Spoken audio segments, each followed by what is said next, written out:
All right, this is Avid COVID-19 video number 4. Today we're going to talk about sync locks. What are they? Why would you use them? And where do you turn them on?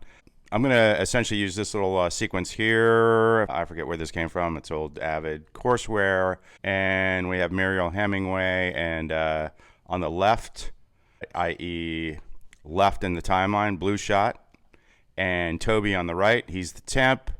And we have a little scene here where Mariel Hemingway comes in the door, and the temp doesn't know she's one of the law partners, and chaos ensues. Hi. Hi. Can I help you? I'm Sydney. Oh, hi. Clearly Sydney's line was cut off there, i.e. Mariel Hemingway.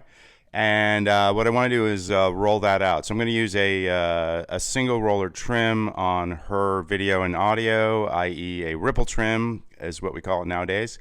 And I want to push the timeline down. So I'm going to do that by simply lassoing 3 outgoing cuts, i.e. outgoing Sydney cuts, incoming Toby cuts. And if you're unfamiliar with the lassoing concept, you start drawing the bounding box from the background here. Click with your cursor and drag like so. Or you can option drag from within the tracks if you hold down the modifier key option, and you can get the selection that way. Now you have to be careful that you're selecting only 1 cut per track as opposed to 2 cuts. If you lasso around 2 cuts like that whole segment, you're going to get a segment selection. So it's lasso 1 cut per track vertically. In this case, I want to lasso around the cut and nothing but the cut, so help you God. Helps if I zoom in, command right bracket, or use the slider. Again, the modifier key is option. If you have a lot of tracks, I can lasso within the tracks like so. In this case, track 2 video, track 1 video, and A1 audio, and boom. We get into trim mode. Whatever was in my source monitor is gone. My green and blue is gone. I'm not sure why the track panels still stay here for the source monitor, but anyway, they're useless as far as what I can tell when you're in trim mode. So I'm in trim mode, and I am in what you would call a roll trim in Premiere Pro. Zooming in some more with the slider. And that's the default when you lasso. You get into what you would call dual roller trim in Avid. Think of it as for every frame you add to one side, you take away from the other. In this case, I could roll out Mariel Hemingway's line and roll over Toby here with a dual roller trim, and everything would be kosher. However, we want to keep his dumbfounded look. We got to have a beat there for comedic purposes, so I'm going to undo that. I'm back to 0. So always keep track of what you're trimming here. And now that I'm in this dual roller trim scenario, I want to get into ripple trim. So rather than doing all this with the smart tool and all that, I lassoed to get into trim mode. Now I'm simply going to click on Mariel Hemingway's monitor. I get this icon on the left versus the film sprockets coming out of the roller on the center cursor versus the right cursor, which would click Toby's shot, the yellow shot here, and I would be rolling out his shot or retracting his shot depending on which direction I'm going. So I want to roll out her shot. So I'm going to click over here on her shot, and I get a yellow ripple rollers here. And notice where the rollers are. The rollers are on V2, V1, and A1. I'm going to talk about V1 in a second. V1 is simply a filler clip. Why is Sydney's shot on V2? Beats me, but I'm going to roll out all 3 clips. And I can do that by using the arrows here, and M through question mark keys are the same thing on the keyboard, and I can have audio scrubbing on and do that frame by frame. But I tend to use JKL, and if I hit L and K, I stop the trim. So L will trim out to the right, so that's 23 frames. J would trim to the left. If you're not using JKL for trimming, be aware when you are using JKL in trim mode, JKL trims the shot versus what it does in source record mode. Very different. Okay, boom. So that's about 22, 23 frames. I hit the 6 key, which is the play loop, which is the equivalent to this button here.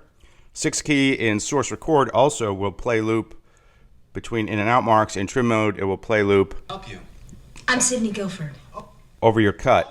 Now in this case, I have a little bit of audio of him repeating back the line in this shot. So I'm going to toggle that back a couple frames and hit 6 again. Help you. I'm Sydney Guilford. Okay, that's cool. Everything's beautiful. We're off to the Emmys. However, in this timeline, I've got a title here, a couple titles there, sound effect there, some sound effects there. And I've added markers here in the timeline. You can see these markers have shifted. They used to be all lined up, and now they're all shifted. So all this other stuff has gone out of sync by 20 frames. So that's not good. So how do I alleviate that? Well, I'm going to undo, Command-Z, and Command-Z, and Command-Z, and Command-Z, and Command-Z. And now we're back to 0, and everything's lined back up. Now, leveraging the concept that what I rolled out the first go-round was Sydney's blue shot, the filler, empty filler shot on V1, and Sydney's audio on A1. Imagine what I can do with filler over here. So always think of filler as a active clip. And if I shift-click here, I could roll out that filler when I roll out all this stuff. So I have a roller on the back end of the filler, so to speak, and a roller over here, shift click way down there, and I'll shift click here, and shift click there, and shift click there. This is kind of the long way of doing what I need to be doing, but I'm just showing you the different scenarios. This also shows you that trim rollers in Avid Media Composer are more like cut selectors. Think of this as a selection rather than a tool-based scenario. If you're doing a slip trim or a slide trim, you're not using the slip tool or the slide tool. You are simply arranging your rollers to do a slip or slide. More on that later. But without further ado, I will roll out with L. Sydney Guilford. And maybe 16 frames. The J, K, L also are conveniently located right above M through question mark. So I'll tap the right greater than key, aka the period key. I added a few frames. I'm going to hit 6. Can I help you? I'm Sydney Guilford. Oh, Okay, that's beautiful. But that's also known as a pain in the ass, having to do all that roller selection. Really? Are you kidding me? Shift click all those rollers. All right, well, you don't have to do that. You could do this. Here's another thing to keep you thinking, keep you on your toes, keep you thinking about Avid Media Composer, keep you thinking about filler in particular, and how you can manipulate, again, filler as a clip. You can add effects to it. You can see you add markers to it. All other editing systems that I've worked on so far, filler is just a blank hole. You can't even transition into it. So the relationship between the clips and filler in Media Composer is much different than any other editing system I've ever worked on. Anyway, I'm going to hit escape to get me out of trim. So I'm now back to source record. This lady's loaded up in the source monitor. And I'm going to go back into trim again by option lassoing around these 3 cuts. Boom. And I'm going to click over here on Sydney so we get the left roller scenario, i.e. ripple trim. And here's another thing you can do. You can do an add edit. And if you do option add edit, I have it as the H key on my keyboard. You can just add edit right through your filler. So rather than having to shift click filler over here and filler over there and filler over there and, filler up, I have my filler cut. I just put a cut right through the filler. And again, I'm using filler as an active clip because we're in Media Composer. And I'm going to go ahead and press L. Sydney Guilford. And I went a little too far. I can start hearing Toby read back the line there from this take. He's off camera in that take, but we can hear him. So I'm going to hit the comma and roll back a few frames. Again, M through question mark, conveniently located right below JKL. All that stuff trims you when you're in trim mode. And now I'm going to hit the 6 key again and loop. help you. I'm Sydney Guilford. Okay, great. Beautiful. We're off to the Emmys. Well, there's actually a simpler way of doing all this, and it is sync locks. Essentially, sync locks live here in the timeline track panels on the record side, that is, the sequence side. And there's discussion as to whether or not these will be redesigned at some point, because what do they look like right now? They look like just kind of fat forward slashes. And in the old version of Media Composer, if they were not turned on, they would disappear, so you didn't even know they were there. You didn't even know you had that as an option. So I'm going to undo what I just did and get back to no add edit. Add edit is essentially a blade through a clip, or in this case, filler in the timeline. Option add edit, by the way, will add the edit to whatever empty tracks are above or below, whether or not your track panels are turned on or off. That's why I held down option that last go around. But I don't need to do all that. I don't need to do the option add edit or the shift clicking of all the filler areas here. I could have simply had sync locks turned on. Now to turn them on, you can do this individually like this. And what I should start seeing is gray rollers show up here, and I'm not seeing that. So I find I might, sometimes I have to escape out of trim mode, hit the escape button. Or if you turn on sync locks for all the tracks by hitting the TC down here, that might turn on the gray rollers. Okay, so I'm getting a little bit of inconsistency. Let's pretend I did have to hit escape for a second, so I'm back to source record mode. So you turn the sync locks on by, you could do this the painstaking way by clicking each one. That's also known as a pain in the ass. Or you can simply use the timecode bar here, and I've got my timecode track between my video tracks and my audio tracks, and I'm going to just click the sync lock under TC1 or next to TC1. Now this, I believe, is an extra credit question on the final. So click that and they all turn on, click that, they all turn off.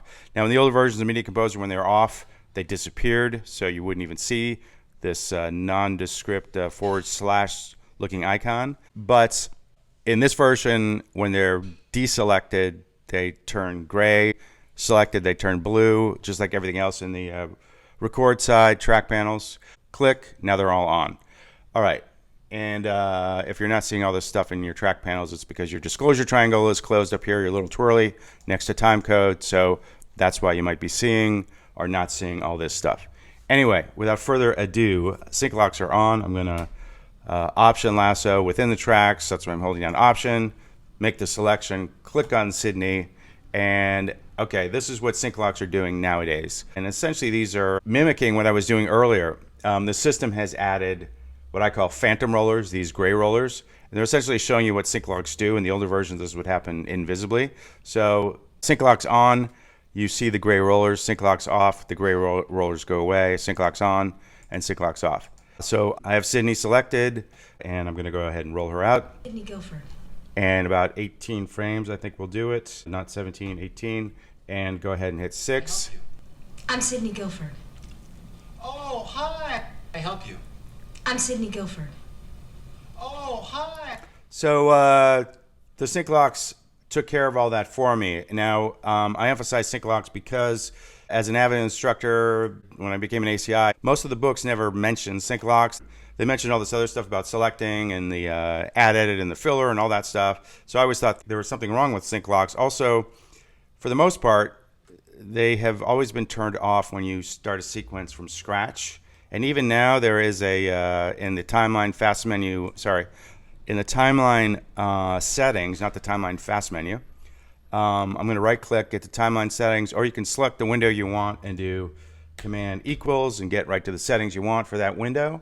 Command equals is your friend. So I have Command equals, and down here I have, right here, I have default sync locks on. Okay, that's good. Now I have that checked off, and now I'm going to add a new track to my lovely little sequence here, and I'm going to do Command Y, or you could right click in the timeline to add tracks, and I'll Command Y, and I've added tracks. So Command Y, Command Y. I've added several tracks, several video tracks. Command U will add several mono audio tracks. And look at that. Yeah, okay, I can see sync locks, but the tracks open up turned off. Sync locks are off. So be aware of that. When you add new tracks, the sync locks are going to come in turned off by default, even though I've checked off that box. So note to folks in Avid Land about that one. So again, I'll hit the time code area here, and now they're all on. Okay, let's undo, I don't need all those tracks. Command Z, Command Z. I'm going to put my playhead, I'm going to snap it, Command snap it right there, and I don't have a in mark.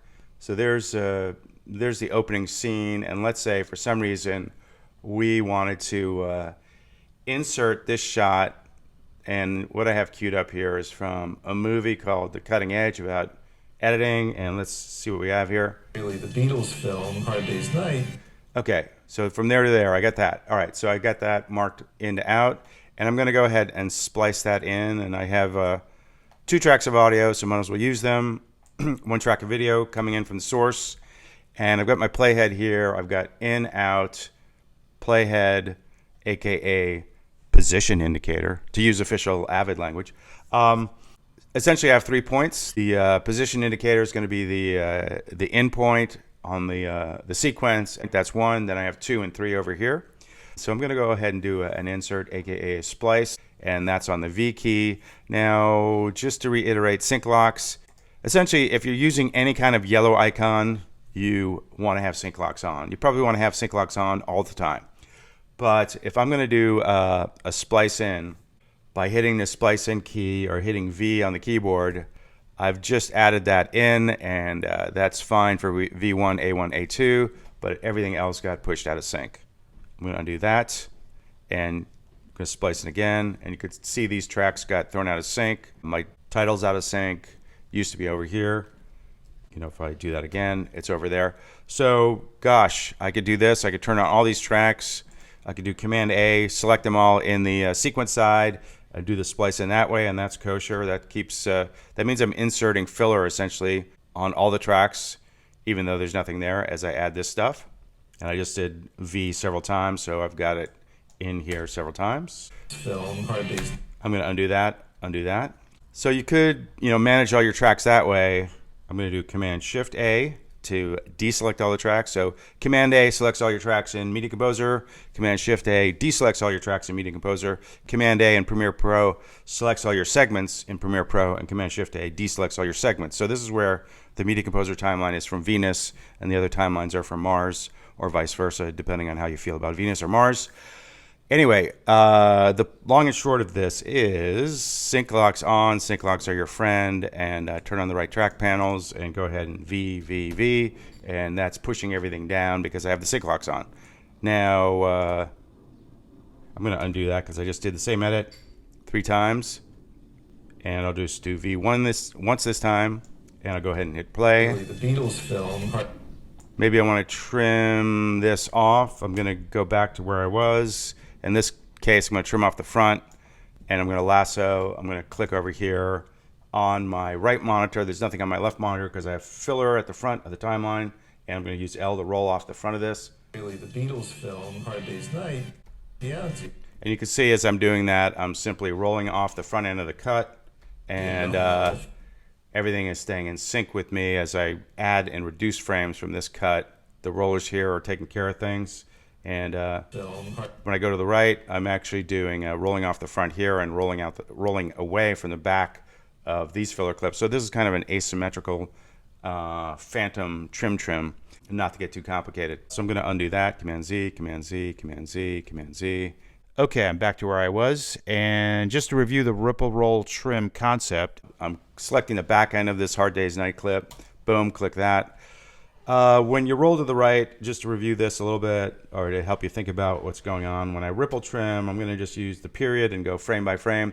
I'm essentially doing a frame by frame splice in on the back end, adding frames like so. If I'm going to the left, I'll use the comma, which is this icon, or I could use M, 10 frames to the left. I'm going to use M, and I'm going 10 frames back to the left. I'm now doing a 10 frame extract essentially. So that's like the yellow scissors, which are not yellow, versus the yellow splice in.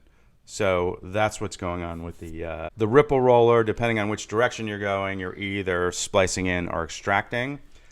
And I think that pretty much covers sync locks. So I think I'll conclude it there. Remember everything we've done here. And as always, we'll fix this in post.